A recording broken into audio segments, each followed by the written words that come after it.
50 anos atrás, não se imaginava que poderiam ocorrer experimentos em laboratórios, como ocorrem hoje no mundo inteiro, que servem de base para o desenvolvimento dessa área. O Schrödinger foi um dos fundadores da física quântica. Ele desenvolveu essas ideias na década de 1920, junto com outros físicos brilhantes, todos muito jovens.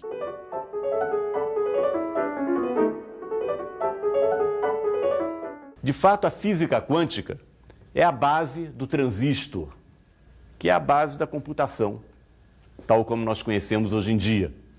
É a base do laser, que tem aplicações em medicina, em engenharia. É a base da ressonância magnética nuclear, que tem aplicações em medicina. É a base da energia nuclear também. Então, o campo de aplicações da física quântica é muito extenso e pode ser que daqui a alguns anos ela venha a ser aplicada para desenvolver computadores que vão ser muito mais rápidos que os computadores atuais. E esse é o objetivo dessa área chamada de computação quântica. Então, o ponto de vista do Schrödinger é que a ideia de que nós pudéssemos fazer experiências com um único átomo era absurda. Isso, de fato, não acontecia nos laboratórios, onde sempre se viam conjuntos com bilhões de átomos. E o que você via era uma propriedade média desse conjunto. Na verdade, hoje em dia, desenvolveu-se uma tecnologia quântica que contradiz, aparentemente, o que o Schrödinger disse. Esses filmes aqui mostram 7 átomos, de fato são íons, são átomos carregados, que são armazenados numa armadilha feita com campos magnéticos. Você vê aqui individualmente cada um dos átomos. Isso não é uma simulação, isso realmente é um filme feito num laboratório, laboratório do professor Blatt, em Innsbruck. E esse filme mostra esses íons oscilando, você pode vê-los, porque sobre eles incide luz laser e você vê a luz que é espalhada por cada um desses átomos. Então aqui nós estamos seguindo átomos individuais que oscilam na armadilha e vocês veem aqui 2 modos de oscilação desses átomos, chamam-se modos de oscilação. Ou bem eles oscilam todos juntos, para um lado e para o outro, ou então eles têm um movimento de esticamento e encolhimento, que é outro modo de oscilação. Então isso mostra que nós podemos, de fato, ver átomos individualmente. Então nós não estamos falando de conjuntos de átomos ou conjuntos de partículas de luz, nós estamos falando de experiências feitas com um único átomo, né, e com um único corpúsculo de luz.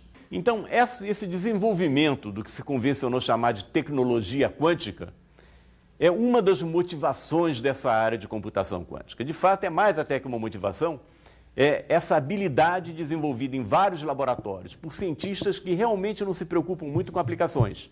Eles estão preocupados em entender a natureza das interações, eles estão preocupados em desenvolver pesquisa básica. Foram esses desenvolvimentos experimentais que produziram a base que permite a gente agora pensar em fazer um computador quântico. Sem essa tecnologia, discutir computadores quânticos seria um exercício acadêmico. Essa é uma das motivações, o desenvolvimento de uma tecnologia quântica em vários laboratórios.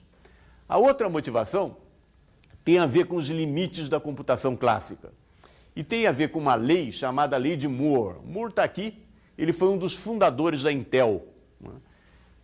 E ele observou, há muitos anos atrás, que o número de transistores na unidade central de processamento de um computador dobra a cada 18 meses. Então, o número de transistores cresce exponencialmente. Bom, vocês observam também, ao mesmo tempo, que o tamanho da unidade central de processamento do computador, aquela plaquinha que tem lá dentro do computador, permanece mais ou menos o mesmo, ela não vai crescendo exponencialmente. Isso significa que está havendo uma grande compactificação da informação. É cada vez menor o número de átomos que você precisa para guardar, armazenar a unidade básica de processamento ou de computação. Essa unidade básica a gente chama de bit. O bit pode ter o valor 0 ou 1. E esses bits são usados para codificar qualquer mensagem, como a gente vai ver daqui a pouco. Então, enquanto hoje em dia são necessários ainda bilhões de átomos para codificar um bit, por que isso? Você guarda o bit num capacitor, que pode estar carregado ou descarregado. Carregado é 1, descarregado é 0. Ou num transistor, que pode estar em uma de duas posições, conduzindo corrente ou não conduzindo corrente. É o 0 e 1. Né? Bom, esses dispositivos, um capacitor ou um transistor, evidentemente tem bilhões e bilhões de átomos dentro deles. E esses bilhões e bilhões de átomos estão sendo usados para armazenar um único bit, né? 0 ou 1. Acontece que o número de átomos usados para um bit de computação também está decrescendo exponencialmente, né? Porque está aumentando o número de transistores, o tamanho do CPU fica invariante. Então isso significa que o número de átomos correspondentes a um bit decresce exponencialmente. E se nós extrapolarmos essa lei de Moore aqui, nós vamos chegar à conclusão de que em aproximadamente 2015 nós vamos ter apenas um átomo para cada bit. Isso significa que em vez de você codificar um bit de informação num transistor ou numa chave que pode estar ligada ou desligada, você vai codificar isso num átomo, que pode estar num estado ou no outro. Os átomos vão ser usados para armazenar bits de informação. Poderão ser usados também para calcular, fazer cálculos com esses bits de informação. Bom, no momento que a gente chega nesse limite, é fatal pensar que a física quântica vai desempenhar um papel muito importante no próprio cálculo quântico. Os cálculos quânticos vão envolver átomos que interagem entre si. Veja que a física quântica já desempenha um papel muito importante nos computadores hoje em dia. Sem ela não teríamos os transistores. Mas eu não estou falando desse tipo de aplicação da física quântica. Estou falando de um outro tipo de aplicação muito mais fundamental. É a física quântica participando dos próprios cálculos quânticos. É você desenvolver algoritmos de cálculo, né? Como fazer um produto, como fazer uma soma, usando as leis da física quântica. De fato, antes mesmo de nós chegarmos no limite de um átomo por bit, nós vamos chegar a um limite econômico. As novas plantas que estão sendo montadas por essas indústrias para produzir CPUs cada vez mais microscópicas, também o preço delas está crescendo exponencialmente. Hoje em dia, as novas plantas feitas pelas indústrias de computador já não são feitas por uma só indústria. Há um conglomerado de indústria nos Estados Unidos para produzir os novos chips, porque ninguém aguenta sozinho, nem a Intel, né, consegue sozinha construir as indústrias que fabricarão os novos chips, porque fica cada vez mais caro.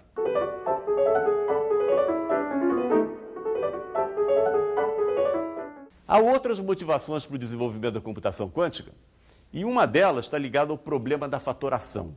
O que é fatoração? Fatoração é a decomposição de um número em números primos. Por exemplo, o número 15 nós podemos escrever como 5 vezes 3, né?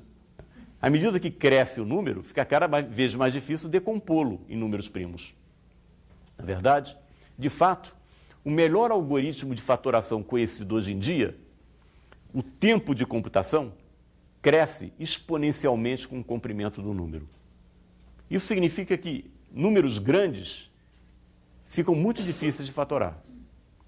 E por isso mesmo, esse algoritmo de fatoração é usado num método criptográfico. O que significa método criptográfico? É como você codificar mensagens de modo que elas sejam secretas. Esse algoritmo de fatoração é a base do chamado método RSA de chave pública, que é usado por bancas, embaixadas, internet, etc. E esse método é baseado em pegar um número muito grande, né, tão grande que todos os computadores do mundo levariam anos e anos para fatorá-lo, né, e usar esse número grande como parte de um código. Em 1994, um matemático dos laboratórios da AT&T, American Telegraph and Telephone Corporation, tá certo? Peter Shor descobriu que, usando um computador quântico, ele conseguia fatorar um número num tempo que, em vez de crescer exponencialmente com o comprimento do número, cresce com o quadrado do comprimento do número. Isto é, um tempo que cresce muito mais lentamente do que o tempo usado pelos métodos clássicos de fatoração. Isso significa que se alguém construísse um computador quântico, essa pessoa poderia quebrar códigos que são usados por aí, né? Mais ainda, poderia ter uma visão muito interessante, talvez, da história recente do nosso planeta, né? Porque poderia quebrar códigos transmitidos no passado recente, né? Com segredos militares, etc. A busca em banco de dados, para um esquema clássico de busca, é proporcional, o tempo que você gasta é proporcional a N, ao número de entradas naquele banco de dados, ao número de nomes no catálogo telefônico. Foi mostrado também há poucos anos atrás que que se você usar um computador quântico, o tempo necessário para encontrar um dado no banco de dados fica proporcional à raiz de n. Então você tem um ganho quadrático. Né? Se você tiver 100 nomes, né, usando um computador clássico, você faz 100 buscas, ou 50 buscas. Usando um computador quântico, você faz só 10 buscas. A primeira propriedade da informação clássica é que ela pode ser discretizada. Isso significa o seguinte: nós podemos definir uma unidade elementar de informação, chamada de bit, que tem apenas 2 valores ou 2 estados, 0 e 1, falso e verdadeiro, não ou sim. Essas são unidades básicas lógicas, né? E você pode associar esses 2 estados a propriedades físicas de um sistema. Por exemplo, um capacitor que pode estar carregado ou não, né? Uma chave que está ligada ou não. Esse é o 0 e 1. Muito bem. Qualquer texto pode ser codificado por uma sequência de bits.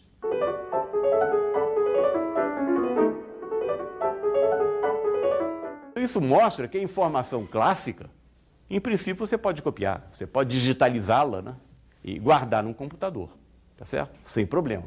Ele, para fazer essa digitalização, ele evidentemente não destruiu o quadro original. Além disso, a informação pode ser transmitida através da comunicação ou processada através da computação.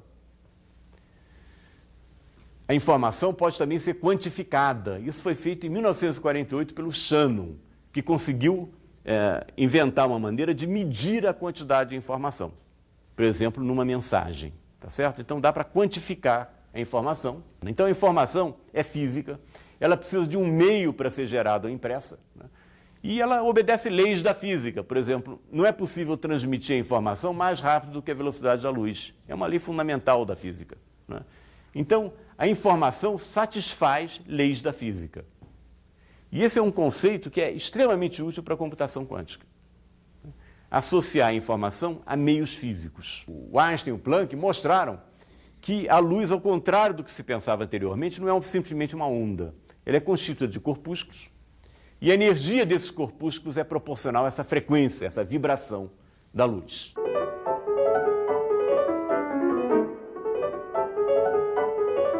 A gente sabe que a luz tem um comportamento ondulatório. Isso foi verificado em 1800 por um físico inglês chamado Young, que era médico também. E ele mostrou o seguinte: se você colocar um anteparo aqui com 2 fendas e uma fonte de luz atrás desse anteparo, e olhar a imagem que se produz num segundo anteparo distante desse, você vai ver uma coisa muito curiosa.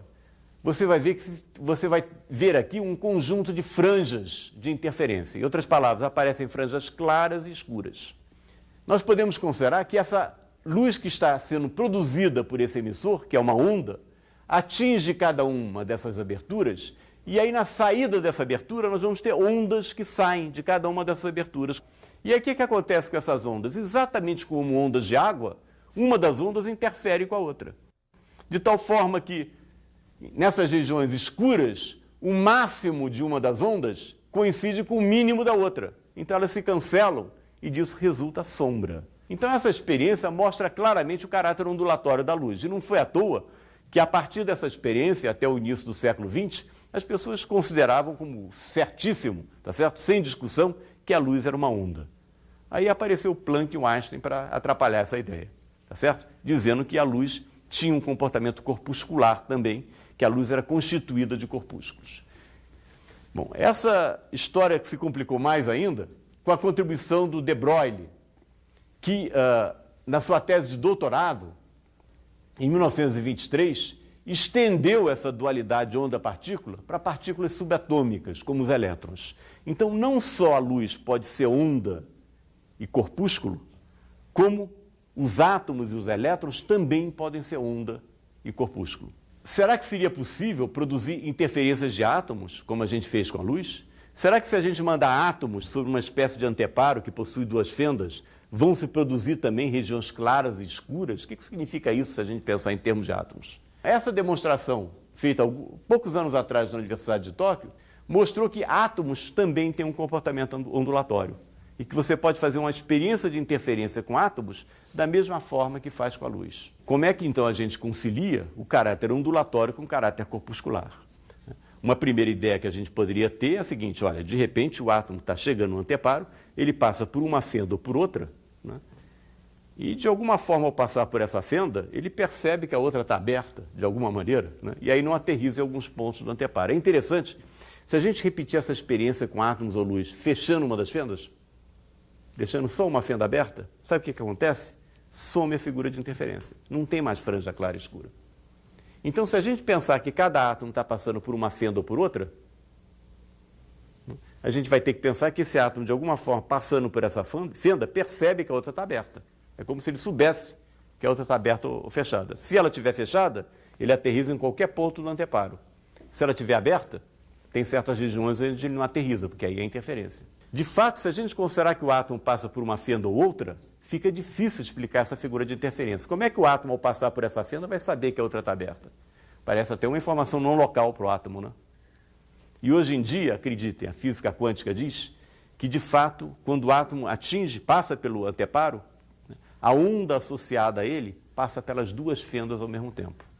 Esse átomo não está localizado. Ele passa por uma fenda e pela outra ao mesmo tempo. Difícil, né, de entender isso. É completamente contraintuitivo, porque no mundo clássico, a gente não vê, né, um estudante localizado aqui e ali ao mesmo tempo. O físico Max Born, em 1926, pensou nesse problema de ondas associadas a partículas e teve uma brilhante ideia, que está na base da física quântica. Para ele, essas ondas associadas à partícula não são ondas materiais, como eram as ondas de água na superfície do tanque. Para ele, essas ondas são ondas de probabilidade, que essas ondas não deviam ser interpretadas como as ondinhas andando por aí. Eram ondas matemáticas, eram ondas de probabilidade. E o que ele disse, então, é que numa experiência como a que nós descrevemos, a onda associada à partícula descreve a probabilidade de que a partícula seja encontrada em determinada região. E mais ainda, sempre que há dois caminhos possíveis, na experiência que eu descrevi, o átomo podia ter passado por uma fenda ou outra, não é verdade? Ou a luz podia passar por uma fenda ou outra. Havia dois caminhos possíveis. Sempre que há dois caminhos possíveis, há interferência. Porque a gente pode associar a cada um dos caminhos uma onda, como as ondas de água produzidas pelas hastes que vibravam. E essas ondas interferem entre si. Mais ainda, a física quântica diz que o estado dessa partícula é uma superposição, é uma soma dessas várias possibilidades. É uma soma da onda que irradia de uma das fendas com a onda que irradia da outra fenda. Então, o estado é uma soma dessas possibilidades. O estado clássico de uma partícula é determinado pela posição e pela velocidade da partícula, né? Dada a posição e a velocidade de uma partícula, a gente conhece o estado dessa partícula. Claro que a gente tem que ter informações adicionais. Por exemplo, a gente deve poder saber qual a massa da partícula, tá certo? Isso nos é informado, né? Mas, dado uma partícula com uma certa massa, né, uma certa carga, a gente caracteriza o estado dela através da posição e da velocidade. Muito bem. O estado quântico, por outro lado, é uma função ou tabela que permite prever as probabilidades de qualquer medida realizada na partícula. Isso já representa um afastamento muito grande em relação ao mundo clássico, né? Desde o Bohr, que a gente sabe que no mundo quântico a gente não pode dar precisamente o valor da posição e da velocidade da partícula. A gente pode falar da probabilidade dela estar numa certa região. Essa luz, que é constituída de corpúsculos, tem uma propriedade importante que se chama de polarização. Quando a gente diz que a luz é polarizada, isso significa o seguinte, que a luz se comporta como uma corda, né, que você produz uma onda e ela oscila num certo plano, tá certo? Então a luz pode ser polarizada. Ela pode oscilar, essas oscilações da luz podem ocorrer num único plano. Nesse caso, a gente diz que ela é polarizada. Como é que a gente polariza a luz? A gente polariza a luz usando polarizadores, né? Quer dizer, quando a gente diz que a luz é polarizada, significa que o campo elétrico associado a ela está sempre no mesmo plano. Se nós considerarmos que a luz é constituída de corpúsculos, são os fótons, nós podemos associar a um único fóton uma polarização. Dizer que ele está associado a uma vibração nesse sentido ou uma vibração nesse sentido. A onda associada a ele vibra assim ou assim. Então, a polarização de um único fóton pode ser horizontal ou vertical. E o que nós vamos fazer é codificar a informação num único fóton através da sua polarização. Nós vamos dizer, por exemplo, que se esse fóton está associado a uma onda que vibra horizontalmente, ele corresponde ao valor 0 de um bit. Se ele está associado a uma luz que oscila verticalmente, ele está associado ao valor 1 do bit. Então nós podemos codificar num único fóton um bit de informação, com a polarização dele. Claro que essa polarização pode girar, né? E esse ângulo dessa polarização com eixo vertical, por exemplo, pode assumir um número infinito de valores, não é verdade? Então isso significa que, em princípio, né, eu posso guardar uma informação infinita na polarização de um fóton, né? Porque eu tenho um número infinito de ângulos numa rotação completa do fóton e eu posso guardar em cada ângulo dessa infinitude uma informação diferente. Então, aparentemente, na polarização de um fóton, eu posso guardar um número infinito de informação. Como é que a gente mede a polarização? A gente coloca um polarizador na frente do fóton, ou da luz, né, e deixa a luz passar, né? Se a polarização da luz estiver perpendicular ao polarizador, nada passa. Se ela estiver paralela ao polarizador, passa a intensidade máxima, né? E mais ainda, né, quando a luz passa pelo polarizador, ela fica polarizada ao longo do eixo do polarizador. Então a gente descreve isso classicamente da seguinte maneira: a gente diz que a luz após o polarizador é polarizada ao longo do eixo do polarizador. E mais ainda, ela tem intensidade reduzida dependendo do ângulo, né? Se ela está assim, a intensidade vai ser máxima. Assim vai ser zero. Em qualquer ângulo intermediário vai ter uma intensidade intermediária. Quanticamente, a gente tem que imaginar que essa luz é constituída de corpúsculos. Cada fótonzinho que chega, né, ele não vai se dividir, porque o fóton é indivisível. Então ele vai encontrar o polarizador e ou ele passa ou não passa pelo polarizador, né? Então, cada fóton tem essa opção. E, de fato, se a gente lembrar do Max Born, a gente vai dizer o seguinte: cada fóton que chega tem uma certa probabilidade de passar e uma probabilidade de não passar. Se ele tiver uma polarização ao longo do eixo do polarizador, e esse polarizador for perfeito, ele passa certamente, 100% de chance de passar. Se a polarização dele for cruzada em relação ao eixo do polarizador, ele não passa. Se tiver uma polarização inclinada, ele tem uma certa probabilidade de passar e uma outra de não passar. E você vê agora como é que a imagem quântica se combina com a imagem clássica, né? Porque se à medida que a probabilidade de cada fóton passar se reduz, a intensidade do feixe transmitido vai se reduzir também, porque aí vai ter menos fótons, não é verdade? Porque muitos não passaram, né? Então você vê que a intensidade do feixe transmitido está associada ao que? O número de fótons que passaram. E você vê como é que a probabilidade, essa noção de probabilidade, casa bem com a noção de intensidade clássica, né? Maior a intensidade significa que mais fótons passaram, e, portanto, maior é a probabilidade de um fóton passar. Vamos supor que eu tenho duas bolas aqui, né?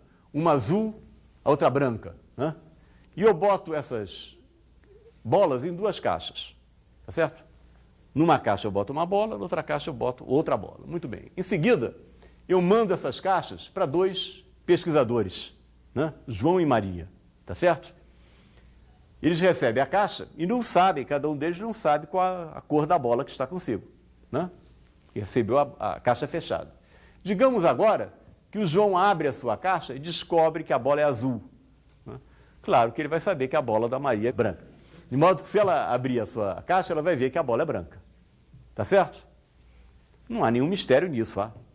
Era claro que desde o início que uma bola era azul, outra bola era branca. E o João, ao abrir a caixa, apenas descobriu a cor que a bola já tinha desde que foi enviada para ele. Quem sabe, com os fótons, não é exatamente isso que está ocorrendo. Quem sabe, em cada realização experimental, sai um polarizado verticalmente, outro horizontalmente, mas só que de uma experiência para outra muda a polarização. Então, quando a gente mede o estado desse fóton aqui, a gente descobre com o outro. Não tem um mistério nisso. Não houve uma mudança instantânea do estado do outro, simplesmente porque o outro já estava assim desde o início. A gente apenas descobriu algo que já estava assim. O John Bell mostrou o seguinte, que é possível distinguir experimentalmente entre a situação quântica e a alternativa clássica. Se você acredita na física quântica, não é possível dizer que a polarização do fóton é definida antes da medida. É realmente a medida que define a polarização daquele fóton.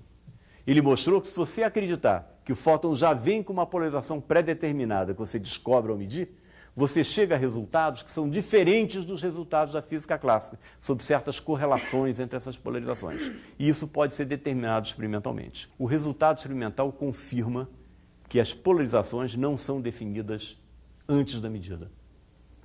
É a medida que define a polarização. De fato, no momento que você mede a polarização desse fóton, O estado do outro fica determinado após essa medida. Ele não era determinado antes. Então, é um mistério realmente, tá certo? É um fenômeno quântico que a gente não consegue explicar em termos clássicos. As duas partículas estão ligadas de tal forma que a medida sobre uma influencia a outra.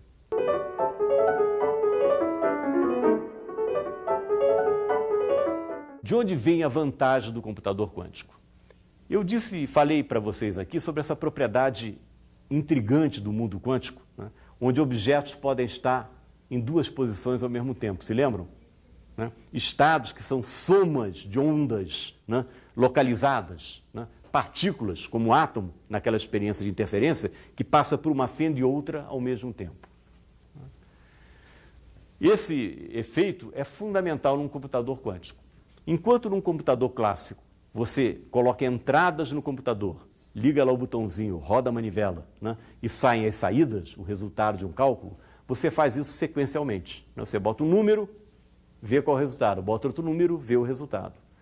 O computador clássico, a não ser em casos excepcionais, em que a arquitetura é feita para isso, ele computa serialmente, em série.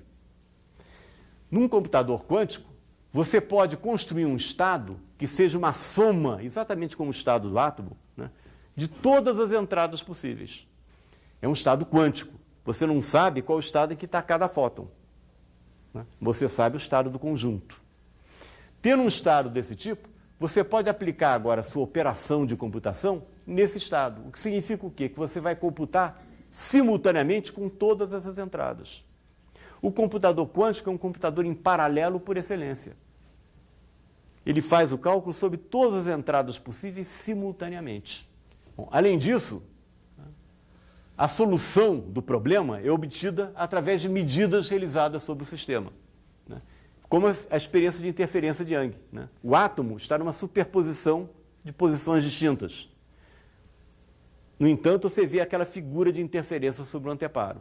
A medida, naquele caso, é uma medida probabilística. Né? O átomo pode aterrissar ou não num ponto do anteparo. Por exemplo, fatoração. Você tem um número muito grande. O computador quântico te dá uma resposta. Segundo o algoritmo que a gente conhece para computador quântico, essa resposta tem uma certa probabilidade de estar certa e uma certa probabilidade de estar errada. Ela tem, de fato, 50% de chance de estar certa, 50% de estar errada. Mas para a fatoração isso não é problema. Sabe por quê? Porque o problema inverso da fatoração é muito simples de verificar. Se alguém te dá um fator, é muito fácil verificar se ele é um fator ou não daquele número. É só dividir um pelo outro e ver se divide ou não. Se não divide, significa que o computador te deu a resposta errada. Aí você calcula de novo. Tá certo? Então ele não precisa dar a resposta certa. Ele pode dar a resposta probabilística.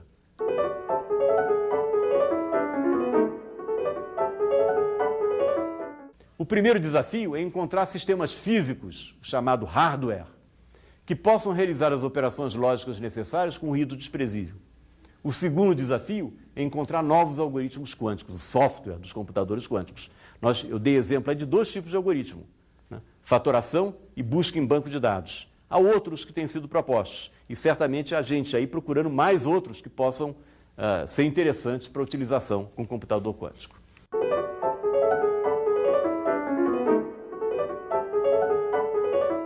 O computador quântico com átomos presos em armadilhas é feito assim.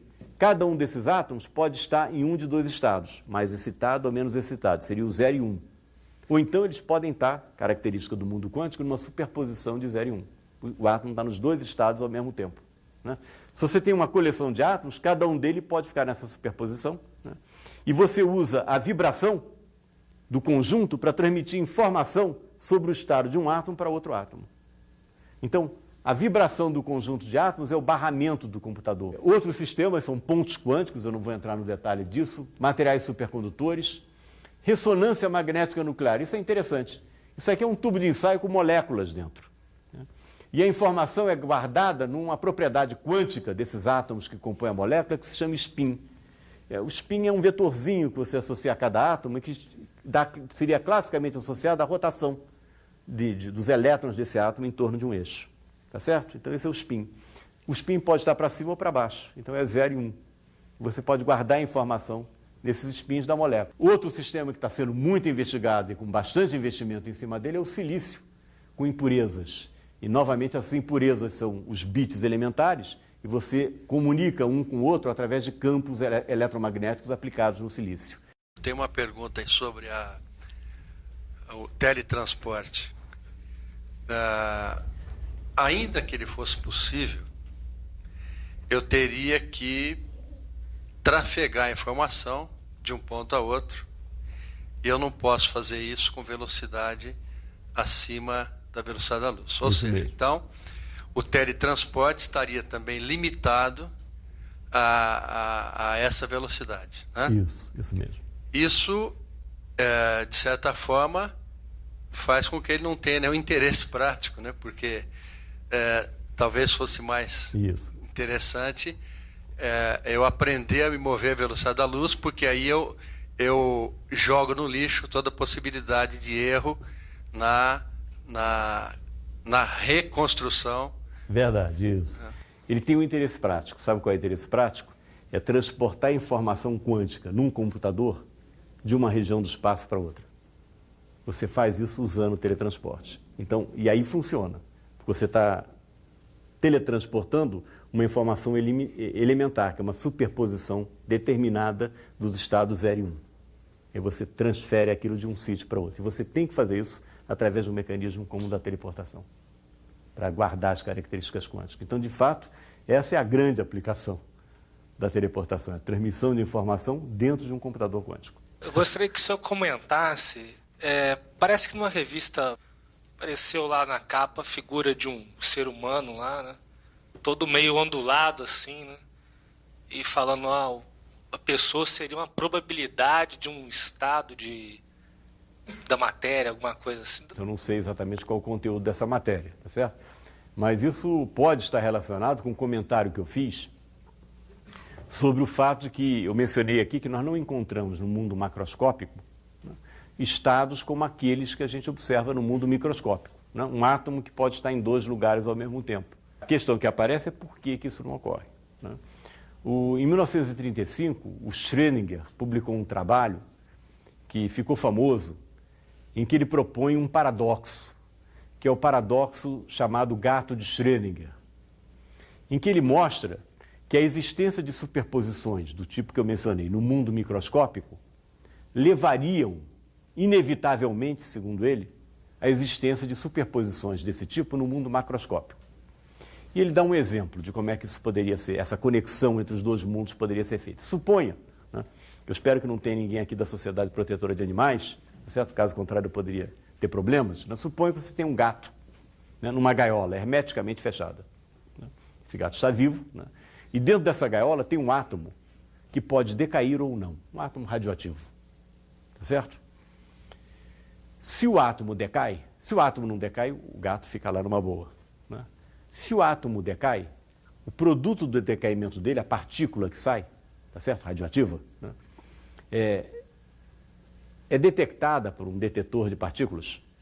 E esse detetor, ao detectá-la, produz uma corrente elétrica que aciona um motorzinho ligado a um martelo, que quebra um frasco contendo cianureto que mata o gato. Tá certo? Então, há várias versões desse experimento com um grau maior ou menor de perversidade. Tá certo? Muito bem. Nós sabemos, com a mecânica quântica, que esse átomo pode também estar num estado que é uma superposição, que é uma soma das duas possibilidades. Átomo decaído ou átomo não decaído. No meio do caminho, se você esperar muito tempo, o átomo claramente vai decair, né? Ele acaba decaindo.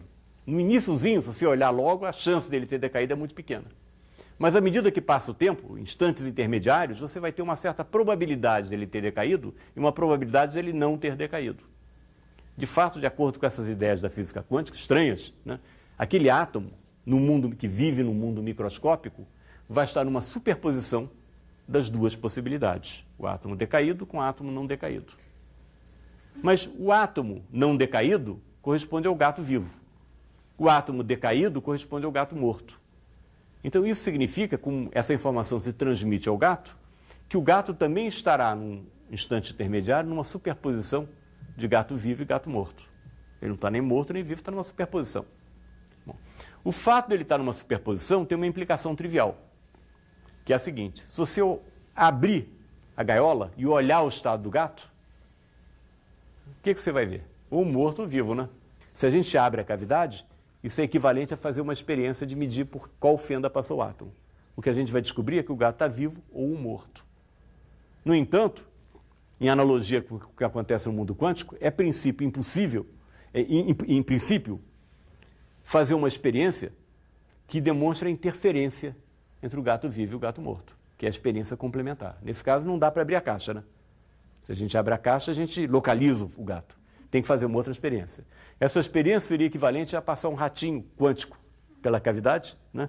E ver o que acontece com o ratinho quando ele sai da cavidade. O estado do ratinho vai mostrar a interferência entre o gato vivo ou morto. Se eu pudesse medir ao mesmo tempo os dois estados, o que eu ia descobrir?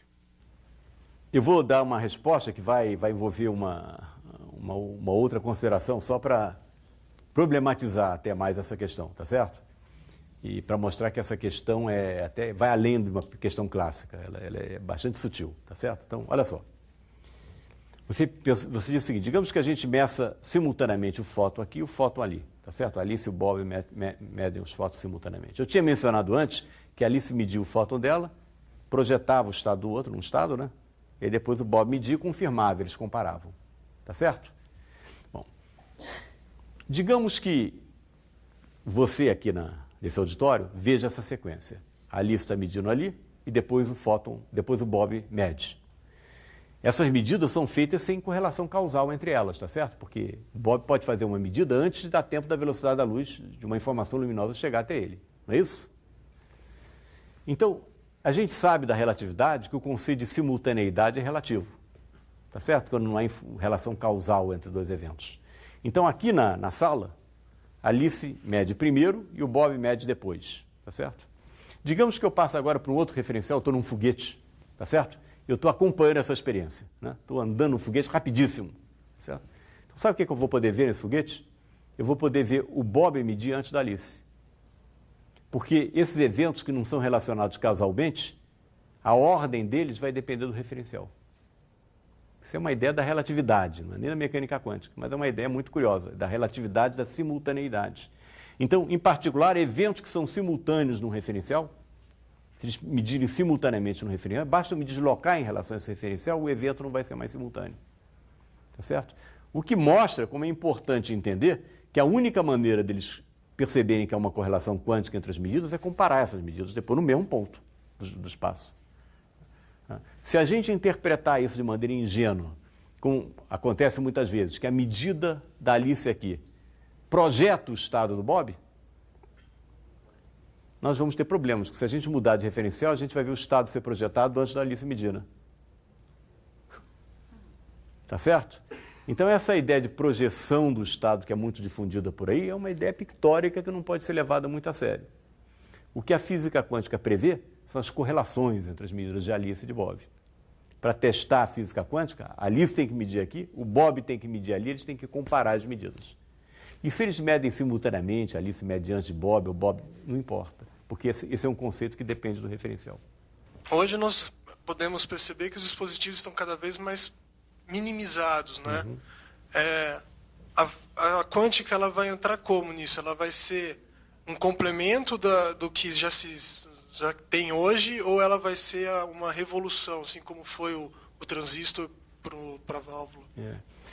Muito bem. É muito difícil falar alguma coisa sobre isso a priori, prever o que vai acontecer, né?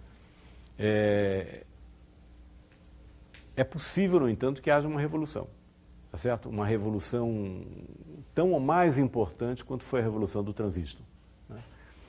É difícil avaliar como é que vai ser essa revolução. A nanotecnologia está indo para esse domínio microscópico e está desenvolvendo mecanismos, dispositivos, né, que podem revolucionar a medicina, por exemplo, né? Podem revolucionar várias áreas, a agricultura, podem revolucionar várias áreas de atividade, tá certo? A nanotecnologia tem a ver com pesquisas que vão se tornar práticas, que vão ter aplicações talvez em 5 anos. A informação quântica envolve um conjunto de técnicas que poderá ter aplicação daqui a 15 anos. O prazo é mais longo, tá certo? O caminho a percorrer é mais longo, né? Mas exatamente por isso fica muito difícil prever, né, o que exatamente vai ocorrer, né? Por enquanto, se você olhar para esses algoritmos que foram propostos, fatoração, busca em banco de dados, né? Não parecem ser coisas assim tão revolucionárias. Vai revolucionar a criptografia, mas e daí? Né?